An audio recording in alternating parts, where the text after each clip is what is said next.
Ouais, salut les accros, c'est pour de la chasse et de la pêche. Moi, c'est Maxime Allard, propriétaire de Rabillard du Surfer Rouge. Aujourd'hui, pour vous présenter un petit peu mon élevage, l'élevage Surfer Rouge, comment ça fonctionne. Un petit Saint-Adrien, limite Estrie-Bois-Franc. Donc, moi, ça fait 2 ans que je fais de l'élevage. J'ai commencé avec un petit troupeau de 8 animaux. Puis aujourd'hui, présentement, j'en ai 29. On va vous montrer un petit peu comment ça fonctionne pour l'élevage, l'alimentation, la reproduction, tout ça. Donc,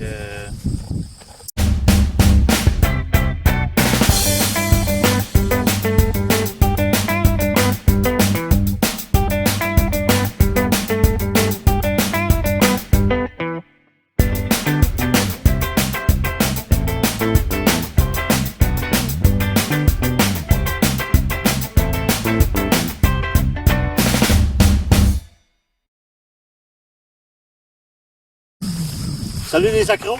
Je suis avec M. Maxime aujourd'hui. Aujourd'hui, c'est ça, on va aller vous expliquer comment ça marche la coupe de cornes.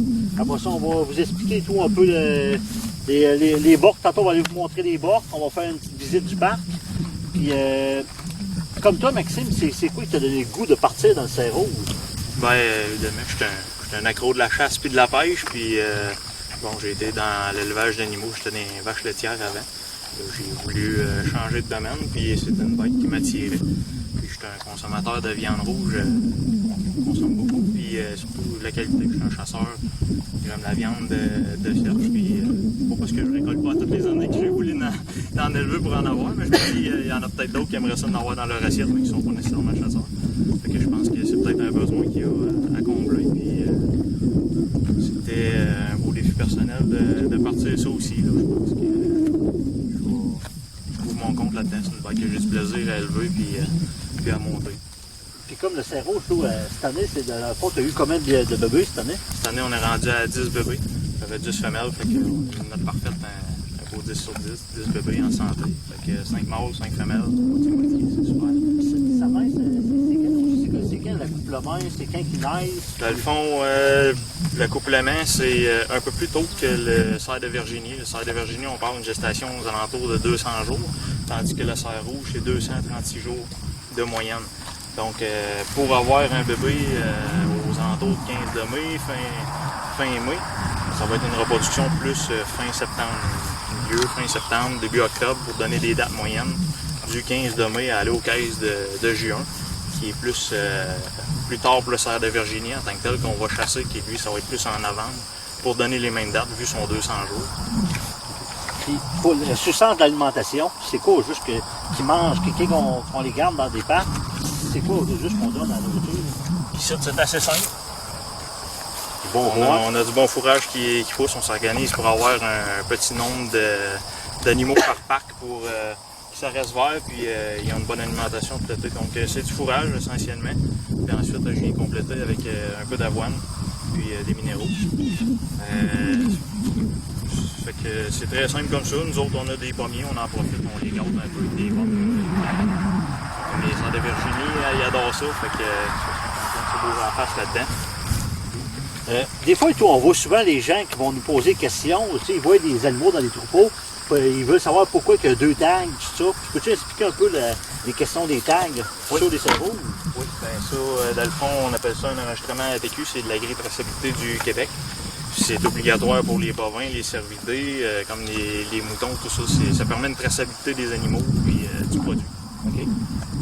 Mais quand t'en as 2, c'est 2 pour la même affaire, dans le fond? Dans le fond, tu as une puce électronique puis une puce, pas une puce électronique sur un côté. Celle-là, c'est un mauvais exemple parce qu'elle a été blessée, elle s'est pris un tag déchiré. Mais l'autre, c'est juste un étiquette visuelle qui nous permet d'identifier nous personnellement. Il y en a qui ont des systèmes automatisés, ils ont plus d'animaux. Ils vont arriver avec un lecteur électronique, puis ils vont sortir toute sa fiche, puis toutes les données qui vont avec. Fait que nous autres, on va s'en aller vous montrer les bords cerf rouge. Ça va être Marie-Soleil qui va continuer ça avec vous. Fait qu'on s'en va tantôt.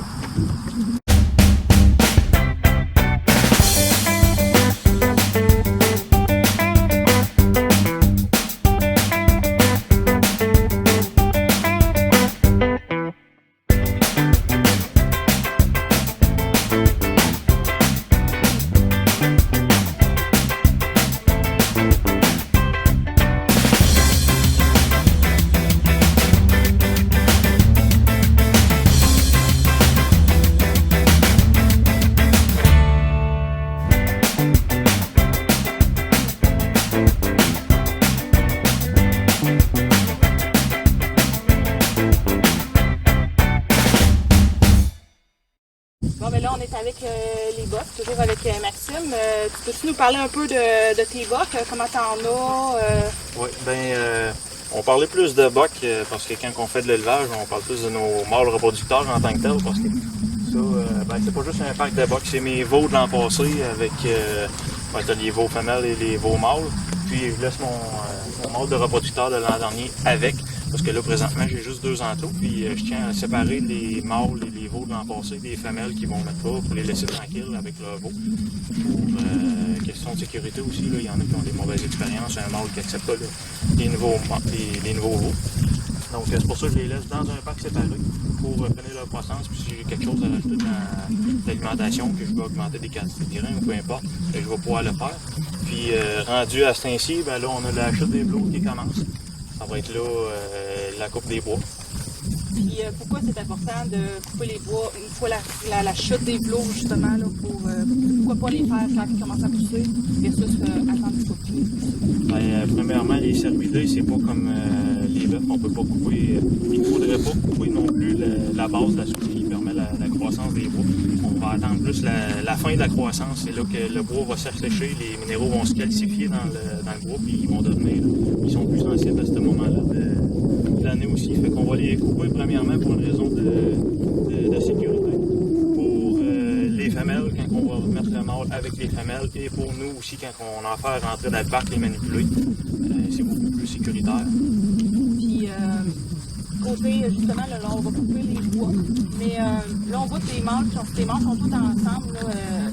Là, ça n'a pas envie de se batailler en tant que mâle, même une fois les cornes coupées. C'est sûr que c'est comme une gang de petits gars dans un parc d'école, ça a envie de se tirailler un peu, mais c'est sûr que d'avance, par leur poids, là, ils ont tout leur rang social dans le troupeau, ils n'ont pas besoin de se battre à mort pour ça, ils savent, puis ils vont s'accorder avec ça. Puis, le temps qu'ils sont en velours, ça c'est sûr qu'ils se toucheront pas, les bois leur font mal.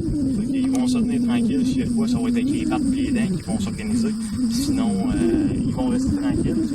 C'est à ce moment-là, si j'en aurais 2 de la même grosseur, une fois les bois coupés, qui sont séchés, dans le fond, les blots sont tombés, là, ils vont se mettre à se tirailler un peu plus, à vouloir se battre. Donc, c'est pour ça qu'on n'en garde pas, justement, pour rien, mais qu'on va couper les bois pour limiter les chances de dommages ou qui viennent cornoyer après une clôture puis qui restent pris à ce moment-là là, pour pas avoir de perte d'animal parce que là, ça se met à paniquer un peu puis c'est dangereux pour la bête.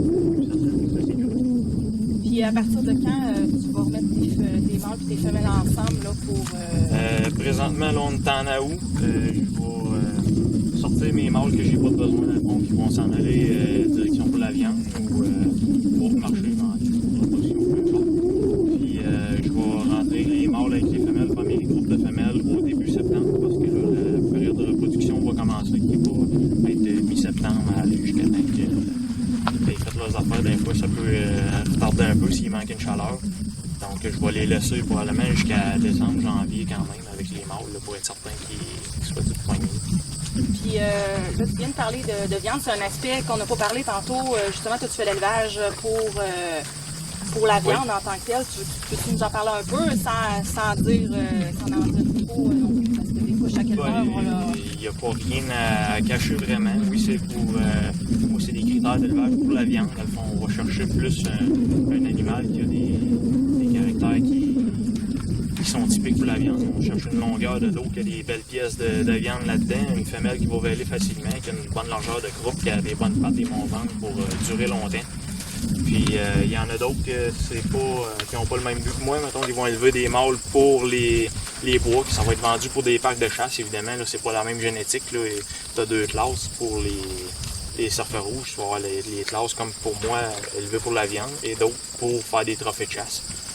Puis chacun a leur utilité. Moi, je vais vendre les bois quand même. Puis ça peut être utilisé pour faire de l'artisanat, des manches de couteau, des colliers, peu importe, il y en a qui c'est juste décoration, se faire des lustres, il y a plein d'utilisations pour ça. C'est quand même assez à demande. Oui, parce que là, on s'entend que ça fait des... quand même des beaux racks, là. C'est ouais, impressionnant de mettre ça sur un mur, là. C'est ça. Dans une maison, un chalet, ou faire n'importe quoi. C'est sûr que ça fait des bois quand même assez impressionnants. Là, dès la 2e année, là, on a pas d'assez intéressant. Puis je pense que tu voulais nous en parler justement là, à propos de ça, de la génétique, oui. Un peu clarifier des choses avec les membres, parce que des fois c'est des choses qui sont mal interprété, puis il y a des différences entre ici au Québec puis ailleurs aux États-Unis ou dans d'autres pays. Oui.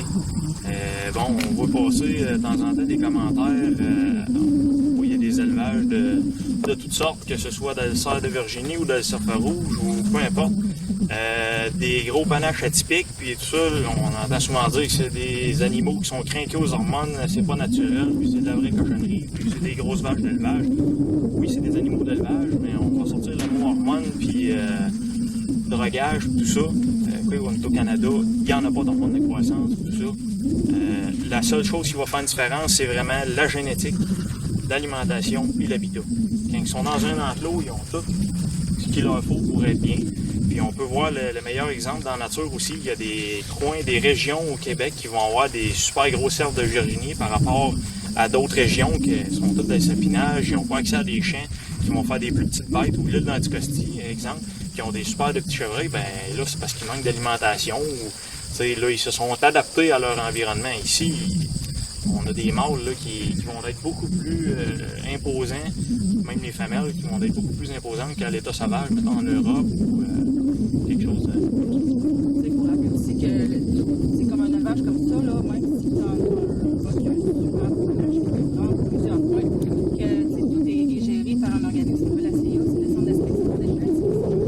Tout est géré par ça, fait que c'est pas une place qui laisserait place à donner des hormones ou quoi que ce soit, parce que les pas sont destinés à la consommation, donc il ne faudrait pas avoir. C'est ça, non. Ici au Canada, c'est complètement interdit, puis ils n'ont pas besoin de ça. On va juste leur donner tout ce qu'ils ont besoin naturellement, puis ils donnent des super beaux résultats. Si tu veux filmer celle-là, Cédric, regardez, c'est pas. Moi, j'ai pas des grosses génétiques à panache, mais ce mâle-là, il y a juste 2 ans. L'an passé, il ressemblait, là, il y avait 5-6 points sur la tête, il était déjà beau. Mais c'est là qu'on voit là, que le potentiel à partir de 2 ans, il est vraiment exprimé. Puis encore là, c'est ça. J'ai pas une génétique pour faire des gros panaches, des trophées de chasse. Donc il faut aussi respecter ceux qui font des élevages pour développer des grosses bêtes, faire des trophées de chasse. Il y a un marché pour ça. Si c'est pas ce que vous recherchez, passez à un autre, là, il y a de la demande pour ça. Puis je pense qu'il n'y a pas de mal, là, la bête n'en souffre pas, puis c'est tout à fait naturel pareil. Fait que c'est pas mal, on fait pas mal le tour Ouais, des bocs. Tu avais un autre point, je pense que tu voulais clarifier sur. Oui. Bon, une autre chose qu'on a vu passer quelques fois sur le groupe, on a vu des photos de caméras de chasse qui prenaient en photo des cerfs rouges, des wapitis qui s'étaient évadés dans l'eau. Bon, il y en a plusieurs qui disent n'importe quoi, c'est une espèce exotique, ça n'a pas rapport au Québec, fait que tu prends ton gun, tu le tires, t'en parles pas à personne, puis merci, bonsoir. Bon, s'il y avait un garde-chasse ici, sûrement qu'il gricherait les dents un peu, puis moi aussi, parce que, bon, si vous voyez une vache, exemple, qui s'est sauvée de son enclos, posez-vous la question, est-ce que vous avez le droit de le tirer? Bon, si vous êtes moindrement logique, ou en tout cas, vous suivez le sens des lois, non. C'est comme un cheval ou un chien ou n'importe quoi, c'est une bête domestique, elle appartient à quelqu'un, c'est pas votre propriété, c'est pas un animal sauvage qui a une période de chasse, vous n'avez pas le droit de l'abattre. Vous pouvez toujours contacter les agents de la faune qui peuvent possiblement vous émettre un permis, c'est pas garanti qu'ils vont le faire, mais c'est les premières personnes qu'il faut que vous contactiez si vous voyez une bête comme ça. Puis, si les agents de la faune ne peuvent rien faire, bien, vous êtes quand même capable sûrement de retrouver l'éleveur en tant que tel. Peut-être qu'il y en a un dans votre coin. Puis, il faut se rappeler que c'est encore sa propriété. Puis, il y a moyen de s'arranger avec lui, possiblement, qui pourrait vous donner l'autorisation de l'abattre si vous le voyez, que vous êtes en situation de chasse. Bien, il y a peut-être moyen de s'organiser avec l'éleveur, mais sortez-vous ça de la tête. C'est pas vrai que c'est légal de tirer comme ça n'importe quand un animal d'élevage. Que ce soit un cerf ou un wapiti ou n'importe quoi, vous n'avez pas le droit de le tirer. C'était ma parenthèse que je voulais mettre au clair. C'est correct parce que souvent, c'est des choses que les gens se permettent de croire. Puis on a beaucoup de nouveaux chasseurs aussi sur le groupe. Puis souvent, des fois, ça peut juste induire en erreur d'une mauvaise façon les nouveaux. Quelqu'un qui commence la chasse puis qui verrait ça, il se dirait, ben là, l'autre a dit qu'on pouvait, juste à pas en parler. C'est pas des bonnes choses à faire, c'est de se renseigner puis de savoir où appeler, quoi faire. Puis c'est le bon exemple. Tu sais, C'est en ça plein arrive ça. à n'importe quel éleveur une fois de temps en temps d'échapper une bête. Écoute, c'est pas des murs de béton qu'ils ont, là, c'est des enclos. Puis il y a toujours des bris possibles. Il y a des bris possibles, il y a les accumulations de neige qui peuvent venir à bout de faire monter de la neige, puis ça a des bons springs d'impact, fait que c'est capable de sortir, puis ça peut arriver des fois on a une porte qui est mal fermée ou peu importe, on peut en échapper. Mais faites attention à ce que vous dites sur les groupes, de vous renseigner comme il faut. Puis ça pourrait éviter aussi de mettre des gens dans le pétrin, puis se retrouver avec des sérieuses amendes, puis des pénalités, perdre leur permis, puis tout ça. Bon, fait que je pense qu'on a fait pas mal le tour pour ce qui est des côtés des bocs. Fait que là, on s'en va faire la coupe de panache. Ouais. Peux-tu juste nous en parler vite, parce que c'est sûr qu'en rendu en dedans, on n'aura peut-être pas Ouais, c'est ça, comment tu procèdes, comment ça fonctionne. Dans le fond, avec ces animaux-là, c'est important d'avoir des bonnes installations pour, dans le fond, garder l'instinct naturel du cerf. On peut pas mettre juste une porte dans le coin d'un enclos puis essayer de les pousser dedans, ça marchera pas. Ça a quand même, moi chez nous, ils sont pas trop nerveux, mais ça a un réflexe naturel, c'est très farouche quand même. Aussitôt qu'ils voient que c'est pas dans la routine, ils vont se mettre à courir partout. Donc, on a un corridor entre deux parcs, un corridor d'une certaine longueur. On va leur donner un accès, un journée ou deux d'avance, au moins qu'ils aient le temps d'aller sentir là, puis de savoir que c'est pas dangereux. Donc, tantôt, je vais aller les attirer un petit peu vers ce corridor-là. Une fois qu'ils vont être tout à l'intérieur, je vais fermer la barrière. Ça va me permettre de les pousser là, vraiment tout le temps en entonnoir vers mes installations de contention. Puis ça va permettre de travailler sécuritairement puis éviter d'autres problèmes avec ça. Parfait. Puis tu coupes les bois avec quoi exactement? Ça fonctionne comment? Dans le fond, c'est simplement un petit câble d'acier avec des poignées puis qui nous sert comme ci. Un petit fil. Oui. Parfait. Bon, fait qu'on va s'en aller là. Parfait. Fait qu'on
assez sensible. C'est plein de vaisseaux sanguins, puis c'est une membrane qui continue sa pousse. Dans ce cas-là, lui, on dirait qu'il ne savait pas que c'était fragile. Il était se frotter sur un poteau, on l'a vu. Fait que quand il était en croissance, il a brisé son velours, le bout ici. Fait que ça a cicatrisé, puis ça a arrêté sa croissance. Donc, c'est pour ça qu'il y a un bois qui est plus long que l'autre, qui a fini sa croissance. Puis, c'est pas parce qu'il est fait comme ça. Là, il aurait fait vraiment 2 pointes égales, mais c'est vraiment une blessure qu'il a faite à son velours qui a fait ça.